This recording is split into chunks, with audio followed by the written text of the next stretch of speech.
All right, I'll start. So thanks, Dave, and good morning, good afternoon, good evening, everyone.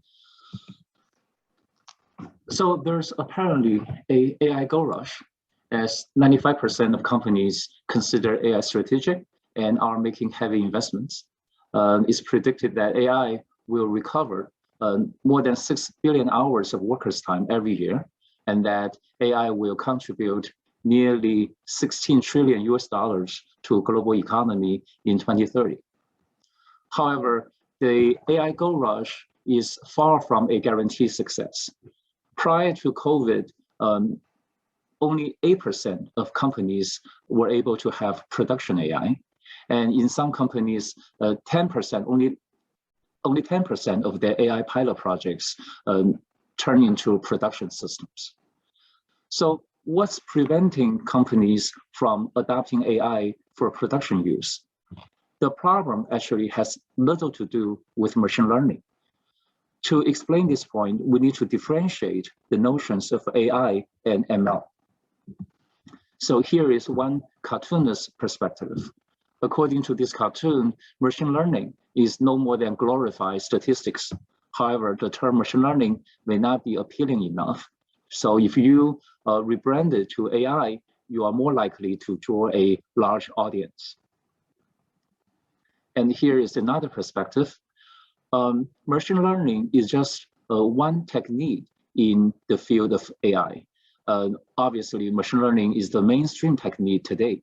However, the field of AI also encompasses many other techniques, such as reasoning, planning, and knowledge representation. There's yet another fundamental difference between the terms of AI and ML, and that difference is in semantics. The term ML denotes a technique, and the term AI denotes a capability. AI means the capability for computers to demonstrate intelligent behavior. The realization of the AI capability involves the use of many techniques, and ML is just one of them. Generally speaking, an end-to-end AI system consists of three distinct building blocks: data pipelines, model pipelines, and insight pipelines. Data pipelines are processes that integrate heterogeneous data sources and produce a coherent data set to be used by machine learning.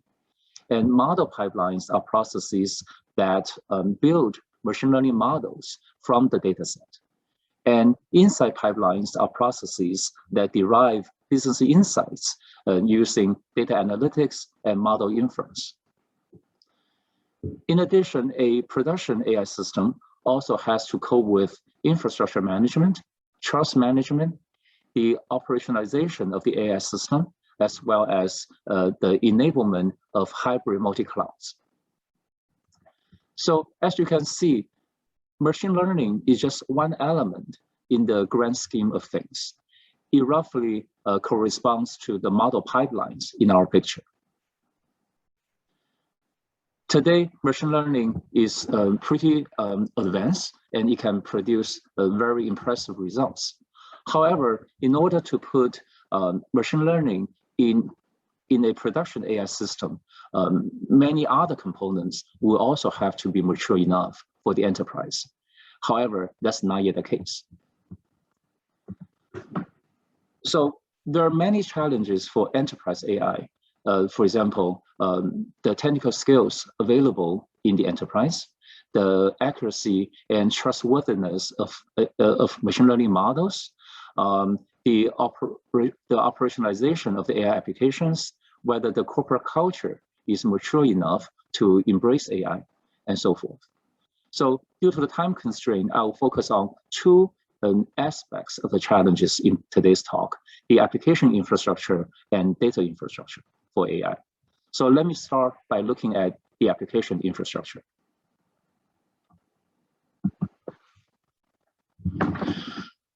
So let's consider an example AI application of traffic surveillance. Such application actually is pretty sophisticated. It ingests videos from various traffic cameras around the city. It extracts the raw video frames from the video and places the frames on the queue. It then transforms the video frames by changing them to grayscale pictures and reducing the picture size. The transformed frames are then fed into an object detection model to detect the vehicles and people in the frames. The vehicles and people across different frames are then correlated and counted. And finally, real-time and historical traffic statistics will be generated and rendered on the application dashboard along with an augmented traffic video. The light blue boxes at the bottom of the graph illustrate the machine learning process for building the model for object detection. But you can see this object detection is just one element in the end-to-end system. And the model building can be supported by many machine learning platforms today. However, in order to build such an application, we also need to build many other components, and their development is not supported by existing machine learning platforms. In order to build an AI application like traffic surveillance, people today have to use many siloed tools, and those tools span many areas such as infrastructure management, data management, data analytics, machine learning, deep learning, and many domain-specific services. The AI tooling landscape is quite crowded and intimidating because new tools keep on surfacing and existing tools keep on evolving. And there are often multiple tools available for similar functionality. So an enterprise developer often does not know where to start. And also, existing tools require knowledge and skills that are not easily available in enterprise today. Also, the output of those silo tools will have to be integrated through glue code, and that also incurs a lot of overhead and technical debt. So last year, I wrote an article titled "The Real AI Crisis." In the article, I mentioned people like Elon Musk and the late Stephen Hawking have warned about the danger of AI destroying the mankind. Such an AI crisis is hypothetical. However, we have a real AI crisis today in terms of the development of AI systems. We can even draw an analogy between the AI crisis today and the software crisis that started in the late 1960s. The main reason for the software crisis was that computers had become much more powerful, and that made it possible to build much larger and much more complex software systems. However, methods used to write a small-scale software are no longer applicable to the development of large-scale software. So in response to software crisis, software engineering emerged as a discipline and established many principles and procedures for software production. In comparison, the AI crisis happened due to advances in computer hardware, machine learning, and the explosion of digital data. And that makes it possible to incorporate AI into business operations. However, there's a huge leap from the development of machine learning prototypes in lab settings to the development of production AI systems for the enterprise. So in order to tackle the AI crisis, we need a disciplined and systematic approach to an AI production. That's why we need AI engineering. So you may wonder why we need a new engineering discipline for AI development. Why isn't the grand old software engineering good enough? The reason is that AI systems are built very differently from traditional software systems. Traditional software, right, is explicitly programmed by humans. However, AI systems is based on machine learning from massive amounts of data. So in traditional software, the development artifacts are just code produced by software engineers. And that code is changed relatively infrequently. In AI systems, the development artifacts include a code produced by software engineers, as well as data sets produced by data engineers and models produced by machine learning engineers.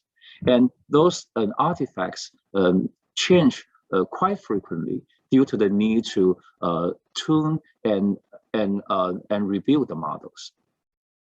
And also in traditional software, system quality amounts to code quality, which can be validated through testing. In AI systems, the system quality also depends on data quality and model quality. And data drift and concept drift are a part of life, and they have to be validated through continuous monitoring at runtime. So the bottom line is that an AI systems and traditional software systems embody very different programming paradigms, and they require a new engineering approach for development.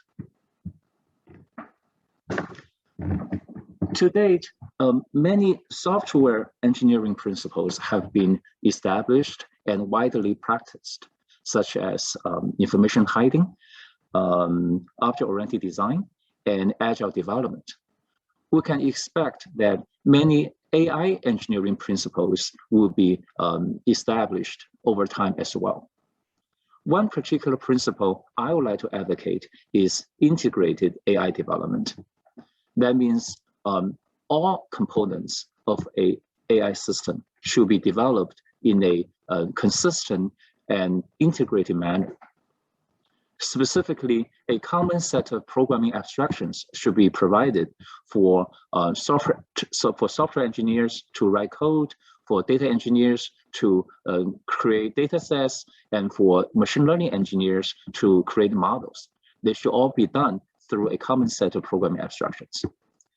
And also, a unified framework should be provided to manage all kinds of development artifacts, whether they are code, data sets, or model. All those things should be managed in a consistent way for cataloging, traceability, privacy, trust, and quality. In addition, the developers, right, whether they are software engineers, data engineers, or machine learning engineers, should be isolated from the complexities in the underlying software and hardware infrastructure. Such a integrated approach promises many benefits. You will bridge the skill gaps in the enterprise. You will facilitate collaboration across different teams. You will streamline development and also shorten time to value. So, as an embodiment of the integrated AI development principle, we have been working on a project called Wenju. Wenju is a low-code AI development platform, which allows enterprise developers to quickly put together AI systems for production without too much coding effort. Low-code development is gaining a lot of momentum in industry these days. However, as far as we know, Wenju is the first effort that applies the idea of local development to AI systems. Wenju builds on 4 notions: visual programming, unified data flow and workflow, model-driven development, and automated AI governance. Visual programming allows a developer to create applications by manipulating graphical elements and without writing any code. That makes things easy for the developers. Unified data flow and workflow provides a common set of graphical constructs for the building of data pipelines, model pipelines, and insight pipelines, whether those pipelines are modeled as data flows or workflows. And model-driven development allows the developer to focus on business logic, and the platform itself will generate an executable code from the business logic, and that way we can save the developers from the complexities and details of programming.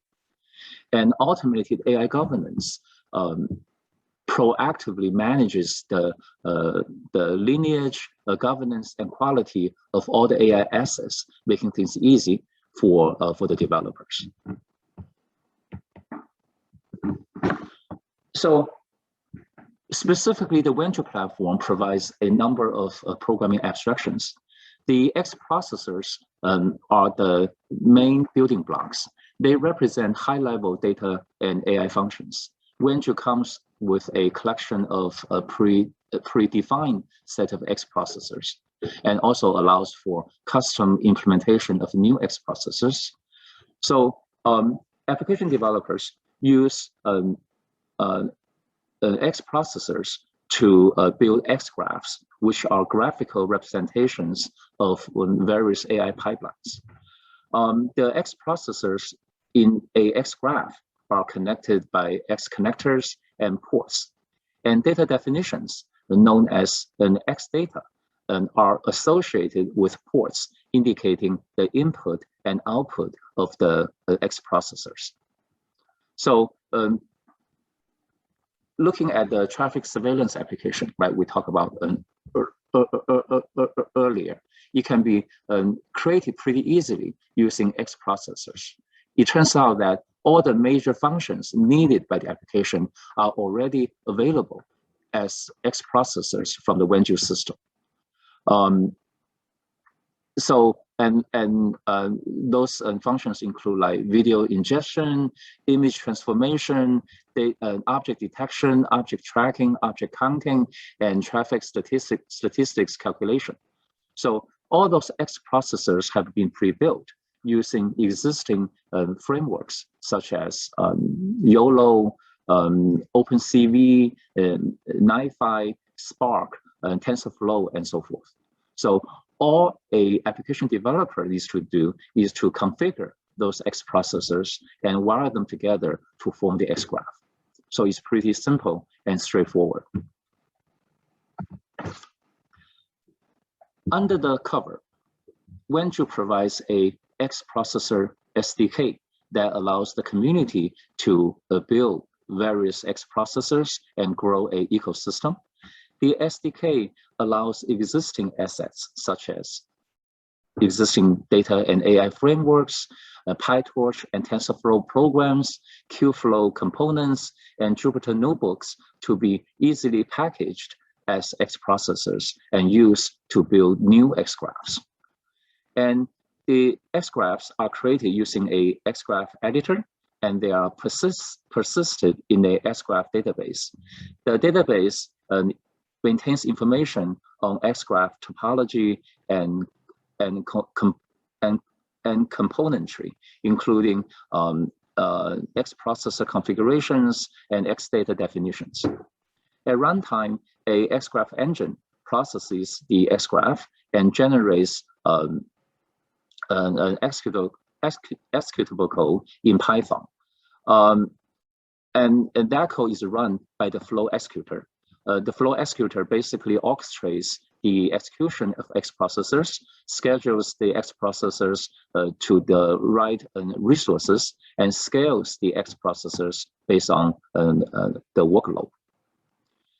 All the X processors have some common basic logic that handles the metadata related to lineage, provenance, and quality. So the application developer does not have to worry about those things. And finally, we have a data content service that provides a common API for representative classes of data stores, so that the X processors can interact with different kinds of data stores without worrying about the nitty-gritty of those stores. So we say a platform that, like Wenju, promises several benefits. It democratizes AI for companies of all sizes by reducing the level of skills needed from the developers, while at the same time leveraging existing data and AI frameworks. It allows different teams to work independently and also collaboratively through a common programming platform. And it also ensures compliance with regulations and enterprise policies by automatically handling the traceability and quality of datasets and models.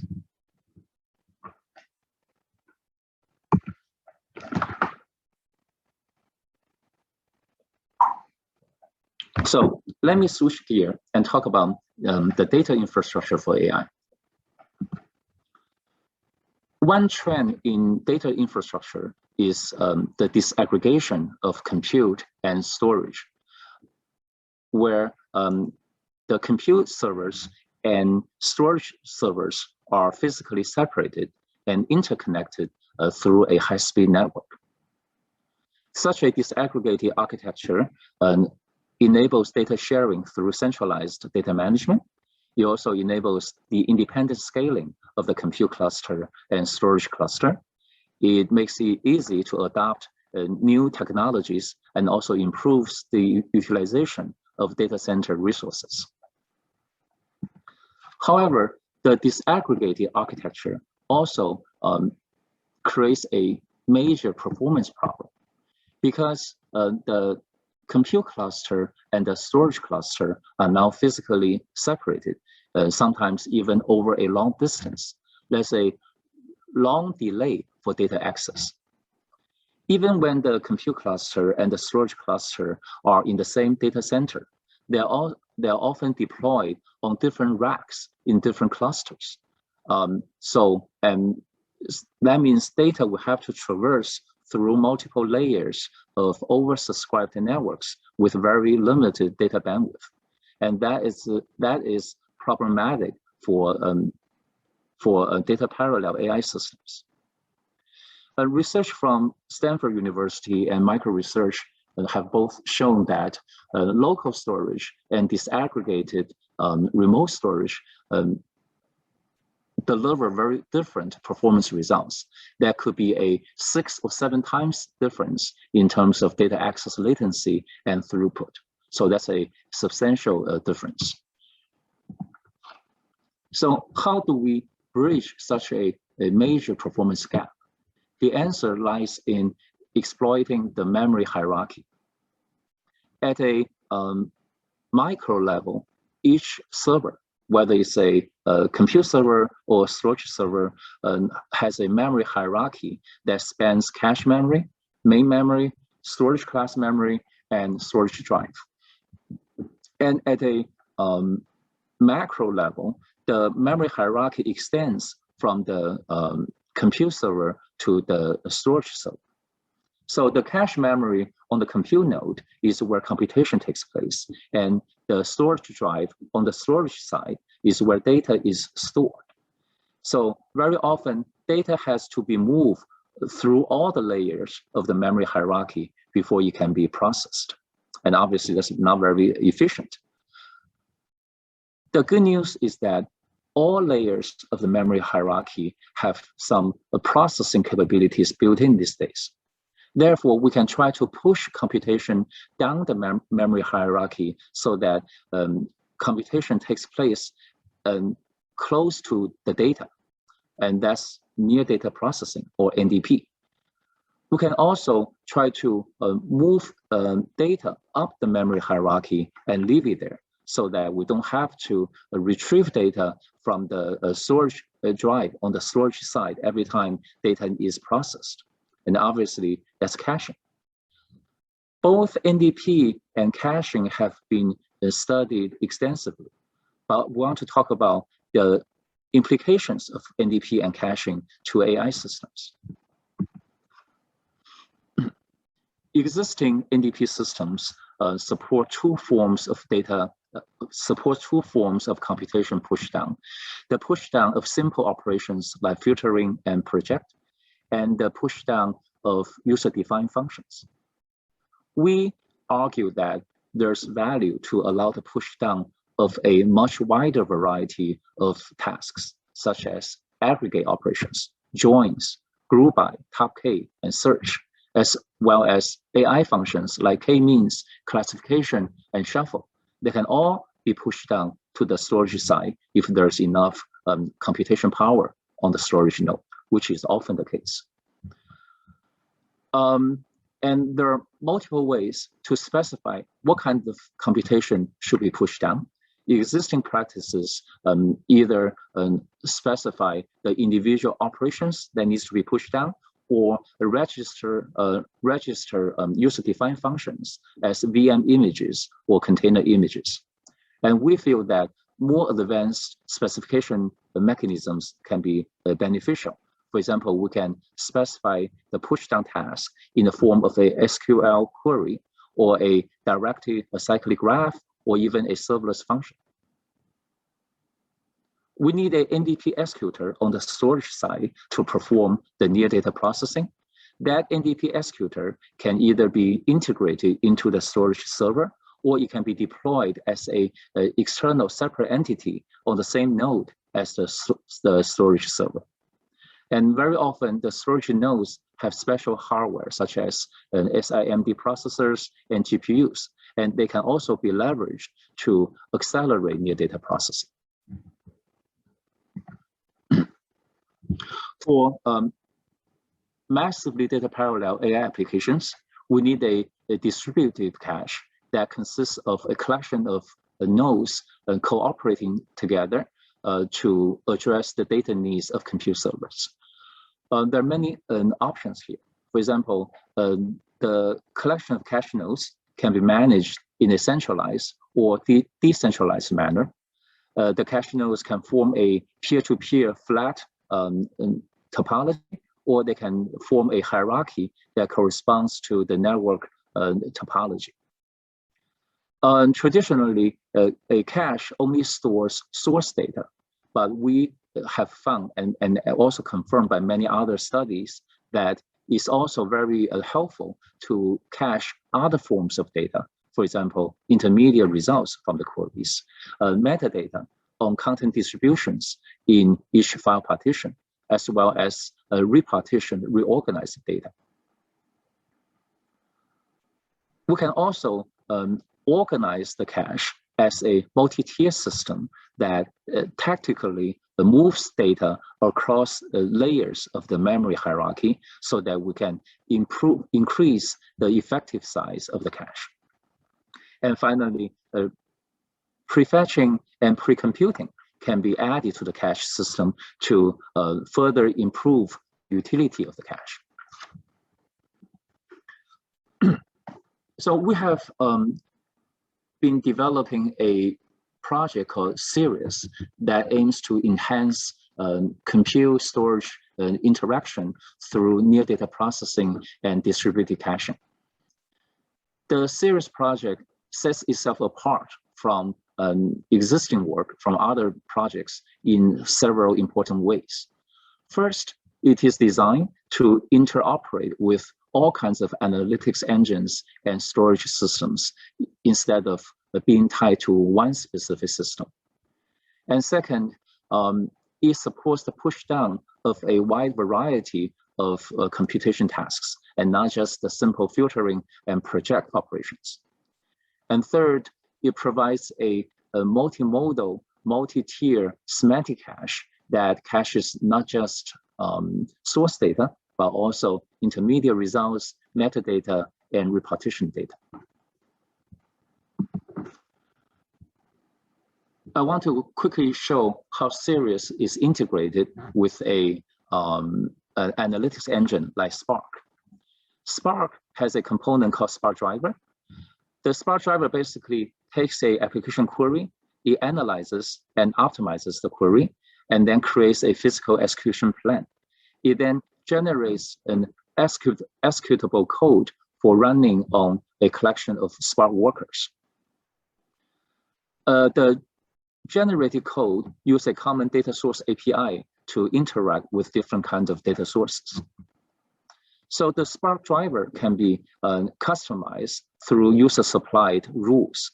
We have developed a set of series-specific rules so that when the Spark driver tries to optimize a query, it also considers near data processing and semantic caching as possible elements in the execution plan. We have also developed our NDP executor for running on the storage side that performs local processing, and a semantic cache manager that controls what kind of content needs to be cached and where it should be cached. And finally, we have our own series-specific data source that conforms to the standard API. However, using our data source, we not only passes down data access requests, we can also pass down data processing requests. So here is some preliminary performance data that shows the benefits of our near data processing technique. So we have run the TPCH benchmark against 100 gigabytes of data stored in HDFS and S3. We can see that our NDP technique can reduce the query execution time by 50% on average, and it can reduce network I/O by 82% on average. So that's a very significant improvement. Here are some performance results for our semantic caching technique. We have replayed a grid packet trace against a HDFS system, and we do the replay in 4 modes. In the first mode, series is not running at all. And in the second mode, series is running, but without caching anything. And those 2 modes correspond to the top 2 lines in the graphs. And you can see those 2 lines are very close to each other. That shows that series imposes very little overhead. And in the third mode, series is running with a oracle prediction so that a series has perfect knowledge on future data access requests so that you can make the best caching decision. In the fourth mode, series is run with a more realistic predictor for future data access requests, which is the reverse order predictor. And those 2 modes correspond to the bottom 2 lines in the graphs. And those 2 lines are close to each other themselves, but far apart from the top 2 lines.